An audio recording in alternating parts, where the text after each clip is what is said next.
So hello everyone, इस video के अंदर हम जनरल सर्जरी का एक और टॉपिक कंटिन्यू करने वाले हैं जिसका नाम है कार्बंकल। इसके पहले मैंने आपको एब्सेस, कोल्ड एब्सेस इनके बारे में पढ़ाया है, तो आज हम उसी सीरीज़ को कंटिन्यू कर रहे हैं। तो कार्बंकल्स में सबसे पहले जो हम देखने वाले हैं that is definition. So what is the definition of a carbuncle? तो कार्बंकल होता है infective gangrene of subcutaneous tissue due to staphylococcal infection. मतलब कि स्टेफाइलोकोकस ऑरियस के इन्फेक्शन की वजह से अगर जो सबक्यूटेनियस टिश्यू है उसमें इन्फेक्टिव गैंग्रीन हो जाता है, डेट इज़ कार्बंकल। तो इसकी डेफिनेशन के 3 पार्ट है। फर्स्ट पार्ट क्या है कि infective gangrene of subcutaneous tissue due to staphylococcal infection. Okay, तो आप ऐसे याद कर सकते हो। नेक्स्ट चीज़ आती है व्हाट आर द साइट्स, जहाँ पे सबसे कॉमनली हमें देखने को मिलता है। तो मोस्ट कॉमन जो साइट होती है for a carbuncle is our back. उसके अलावा नेप ऑफ नेक पे सबसे ज़्यादा पाए जाते हैं कार्बंकल्स, क्योंकि यहाँ की जो स्किन होती है वो कोर्स होती है और यहाँ पे जो टिश्यू की वाइटैलिटी होती है वो बहुत कम होती है। ठीक है, कुछ रेयर साइट्स भी होती हैं जैसे शोल्डर, चीक या डॉर्सम ऑफ हैंड, ये रेयर साइट्स हैं ऑफ कार्बंकल्स। ठीक है, अब आते हैं पैथोलॉजी पे। तो पैथोलॉजी पे क्या हमें बेसिकली क्या दिक्कत है, तो इसके अंदर होता है कि जो स्टेफाइलोकोकस ऑरियस है ना, वो डीपर लेयर्स को पेनिट्रेट कर देता है स्किन की और सबक्यूटेनियस फैट की, जिसकी वजह से एक कार्बंकल का फॉर्मेशन होता है। सो कार्बंकल बेसिकली है क्या? तो कार्बंकल एक सीरीज़ ऑफ कम्युनिकेटिंग एब्सेस होता है। सीरीज़ ऑफ कम्युनिकेटिंग एब्सेस मतलब कि बहुत सारे एब्सेस ऐसे पास में पड़े होंगे और उनके बीच में एक छोटा सा कम्युनिकेशन दिख रहा होगा हमें। ठीक है, तो a series of communicating एब्सेसेस with discharge by separate opening on the surface. सबकी देखो एक सेपरेट ओपनिंग है सरफेस पे। अभी हम इसका पूरा पैथोजेनेसिस पढ़ेंगे कि कैसे कैसे स्टेप में इनका फॉर्मेशन होता है। तो ये एक सीव लाइक अपीयरेंस होती है। सीव लाइक अपीयरेंस इज कैरेक्टरिस्टिक और पैथोगनोमिक ऑफ कार्बंकल। तो आपको याद रखना है कि सीव लाइक अपीयरेंस अगर दिख रही है that is a carbuncle definitely. ठीक है, और इसके अंदर क्या होता है कि एक सेंट्रल लार्ज स्लो होता है और उसके around rosette of small areas of necrosis होते हैं। ठीक है, और कार्बंकल्स जो होते हैं जब इनकी हीलिंग होती है they heal with a characteristic induration, वहाँ पे एक हार्डनेस हमें देखने को मिलती है। तो अभी हम पढ़ने जा रहे हैं क्लिनिकल फीचर्स। तो क्लिनिकल फीचर्स में ना हम देखेंगे कि ये जो कार्बंकल्स होते हैं ये जनरली मेल्स को अफेक्ट करते हैं जिनकी एज 40 ईयर्स से ज़्यादा होती है, और ऑफन जो डायबिटिक लोग होते हैं उनको सबसे ज़्यादा अफेक्ट करते हैं ये। ठीक है, अब शुरू कैसे होता है कार्बंकल? तो कार्बंकल के क्लिनिकल फीचर्स में पढ़ रहे हैं कि शुरू कैसे होता है।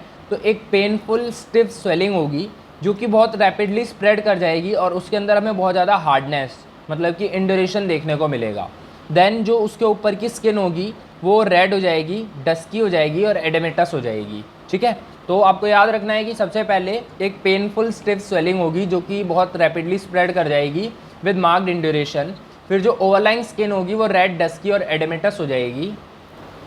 फिर जो सेंट्रल पार्ट होगा कार्बंकल का वो सॉफ्ट हो जाएगा और मल्टीपल वेसिकल्स अपीयर होंगे स्किन के ऊपर, बहुत सारे वेसिकल्स बन जाएंगे। ठीक है, वेसिकल्स होते हैं फ्लूइड फिल्ड कैविटीज़ को हम वेसिकल्स कहते हैं।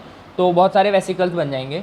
फिर बाद में ये जो वेसिकल्स हैं ये पस्ट्यूल की फॉर्म ले लेंगे, मतलब कि इनके अंदर पस भर जाएगा। पहले इनके अंदर क्लियर ट्रांसपेरेंट या ट्रांसलूसेंट फ्लूइड होता है, देन पस बन जाता है। फिर जो ये पस्ट्यूल्स हैं ये बर्स्ट ओपन हो जाएंगे जिसकी वजह से एक सीव लाइक मतलब एक छननी के जैसी क्रिबी फॉर्म अपीयरेंस होती है जो कि पैथोगनोमिक है कार्बंकल का। अब ये जो ओपनिंग्स हैं ये धीरे धीरे एनलार्ज कर जाएंगी और अल्टीमेटली ये सारी मिलके एक अल्सर प्रोड्यूस कर देंगी। तो इस अल्सर के फ्लोर पे हमें देखने को मिलेगा कि ऐशी ग्रे स्लो है।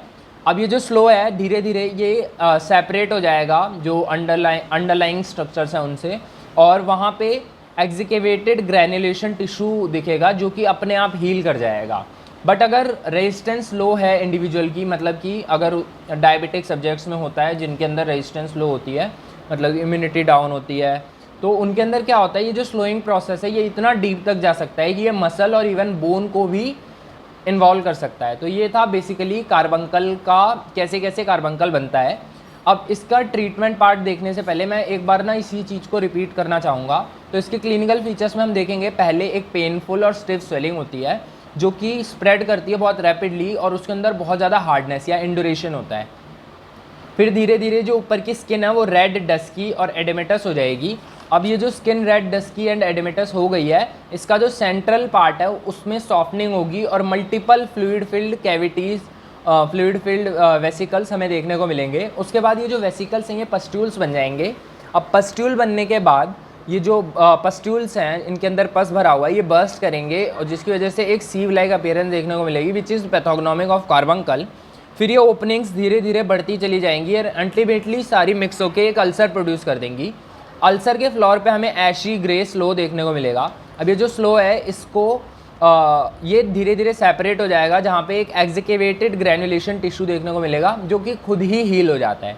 बट अगर इंडिविजुअल की रेजिस्टेंस पुअर है जैसा कि डायबिटिक सब्जेक्ट्स में हमें देखने को मिलता है तो ये जो स्लोइंग हो रही है ये इवन एक्सटेंड कर सकती है मसल्स और बोन्स तक भी। अब इसका जो ट्रीटमेंट पार्ट है उसमें ना 2-3 बातें आपको ध्यान रखनी है कि जनरल हेल्थ की इम्प्रूवमेंट ही इसका मेन ट्रीटमेंट है। और अगर इसका जो एंटीबायोटिक्स का कोर्स होता है अगर वो लेने से कार्बंकल ठीक नहीं हो रहा तो जब इसका ऑपरेशन की क्या वो होती है, मतलब ऑपरेशन के लिए क्या क्या रिक्वायरमेंट्स होती हैं। तो जब ऑपरेशन तभी किया जाता है अगर टॉक्सीमिया और पेन परसिस्ट कर रहे हैं even after course of antibiotics, मतलब कि एंटीबायोटिक्स लेने के बाद भी अगर टॉक्सीमिया और पेन हो रहा है तो हम कार्बंकल में ऑपरेशन को बोलते हैं, ठीक है। और इसमें एक और चीज़ ध्यान रखने वाली है, जब carbuncle 2.5 inch in diameter 2.5 inches in diameter से ज़्यादा बड़ा हो जाए तो हम इस पे इंसिजन देते हैं या ऑपरेशन करते हैं। और एक बात और याद रखनी है कि इंसिजन कभी भी ऐसे टाइम पे नहीं दिया जाएगा जब तक कि सॉफ्टनिंग ना हुई हो। तो ये सॉफ्टनिंग बहुत ज़रूरी है, जब सॉफ्टनिंग होगी तभी हम इंसिजन देंगे। अब इंसिजन देंगे कैसे, तो एक क्रॉस शेप इंसिजन या क्रूशिएट इंसिजन दिया जाता है, ठीक है। और जो भी स्लो है उसको पीस ऑफ गॉज से क्लियर कर दिया जाता है। जो स्किन फ्लैप्स बने हैं 4 उनको एक्सरसाइज कर दिया जाता है और वुंड को फिर कवर करके ड्रेस कर दिया जाता है। और इस पार्ट को परफेक्ट रेस्ट में रखना है जहाँ पे भी कार्बंकल हुआ था और वहाँ पे फिर हम एंटीबायोटिक्स तब तक देते रहते हैं जब तक पूरी तरह से ये मैटर रिजॉल्व नहीं हो जाता, पूरी तरह से कार्बंकल रिजॉल्व नहीं हो जाता। सो ये था बेसिकली कार्बंकल। नेक्स्ट वीडियो में हम सेलुलाइटिस और एरिसेपेलस के बारे में पढ़ेंगे। सो मिलते हैं नेक्स्ट वीडियो के अंदर। अगर वीडियो अच्छा लगा then do like share and subscribe.